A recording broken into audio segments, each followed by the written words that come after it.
मध्य Asia से संपर्कों का भारत पर प्रभाव। मध्य एशियाई विजेताओं ने अनगिनत छोटे छोटे देशी राजाओं पर अपना शासन भार लाद दिया। इससे एक प्रकार की सामंती व्यवस्था उदित हुई।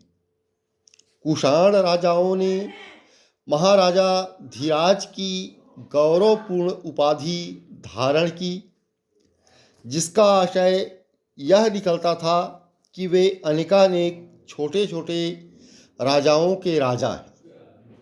शकों और कुषाणों ने इस भावना को उछाला कि राजा देवता का अवतार होता है। कुषाण राजा देवपुत्र कहलाते थे। यह उपाधि कुषाणों ने चीनियों से ली, जो अपने राजा को स्वर्ग का पुत्र कहते थे। भारत में इसका प्रयोग स्वभावतः राज सत्ता को मान्यता प्रदान कराने के लिए किया गया होगा।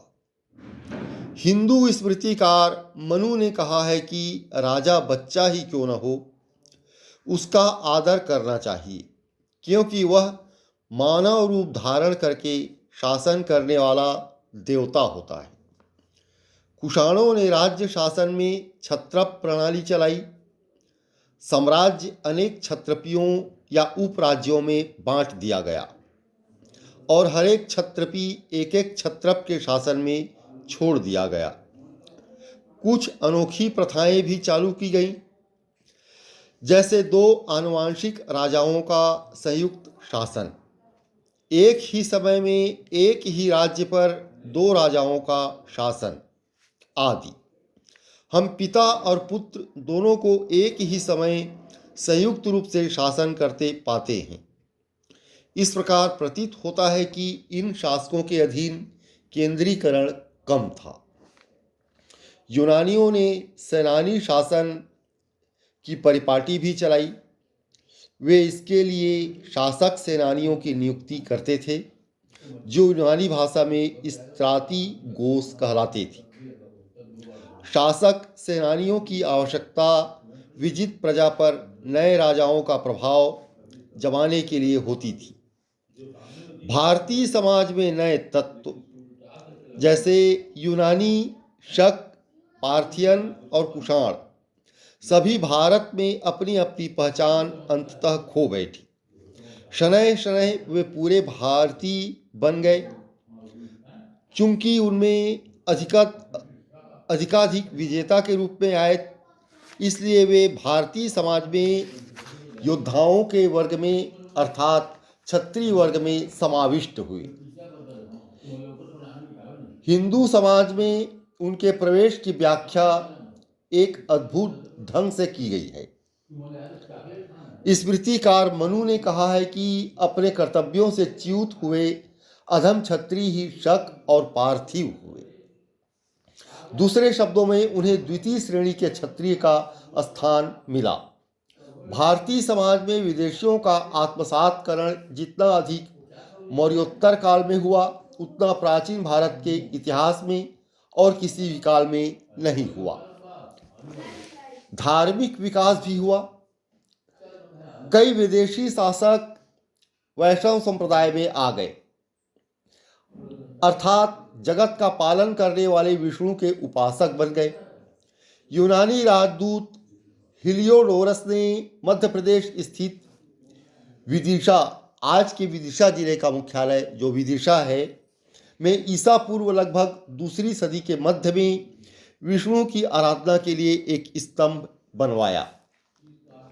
कुछ अन्य शासकों ने बौद्ध धर्म को अपनाया। प्रख्यात यूनानी राजा मिनांडर बौद्ध हो गया। बौद्धाचार्य नागसेन उर्फ नागार्जुन के साथ हुआ उसका प्रश्नोत्तर मौर्योत्तर काल के बौद्धिक इतिहास का एक अच्छा स्रोत है। कुषाण शासक शिव और बुद्ध दोनों के उपासक थे और तदनुसार कुषाण मुद्राओं पर हम इन दोनों देवताओं के चित्र पाते हैं। कई कुषाण शासक वैष्णव हो गए। इस कोटि में निश्चित रूप से कुषाण शासक वासुदेव का नाम आता है, जो विष्णु के अवतार कृष्ण का पर्यायवाची है। बौद्ध महायान संप्रदाय का उद्भव भी हुआ। इसके मध्य एशिया से भारत के संपर्क के परिणाम स्वरूप जैसे भारतीय समाज में कई नए तत्व स्थापित हुए, राज्य व्यवस्था में परिवर्तन हुआ, धार्मिक विकास हुआ, उसी प्रकार बौद्ध महायान संप्रदाय का भी उद्भव हुआ। मौर्योत्तर काल में भारतीय धर्म में बहुत परिवर्तन हुआ। ये सब हुआ मौर्योत्तर काल में हुआ था। इसके दो प्रमुख कारण थे। व्यापारियों और शिल्पियों के कार्यकलाप में असाधारण तेजी का आना और मध्य एशिया से भारी संख्या में नए नए लोगों का आना। इसका विशेष प्रभाव बौद्ध धर्म पर पड़ा। नगरों में व्यापारियों और शिल्पियों का जमाव बढ़ता गया और बौद्ध भिक्षु एवं भिक्षुणियों उन व्यापारियों और शिल्पियों से नकद दान लेने का लोभ दबा नहीं पाए। इसीलिए तो आंध्र प्रदेश के नागार्जुन कोंडा के मठ क्षेत्रों में भारी मात्रा में सिक्के मिले हैं और बौद्धों ने उन विदेशियों का भी स्वागत किया जो मांस खाते थे। इन सबों का अर्थ यह हुआ कि तपस्वियों की तरह जीवन जीने वाले भिक्षुओं और भिक्षुणियों के दैनिक जीवन के नियमों में ढिलाई आई। अब वे सोना चांदी छूने लगे, मांस खाने लगे और उत्तम कपड़े पहनने लगे। अनुशासन इतना शिथिल हो गया कि कुछ भिक्षु संघ को छोड़कर गृहस्थ जीवन में लौट आए।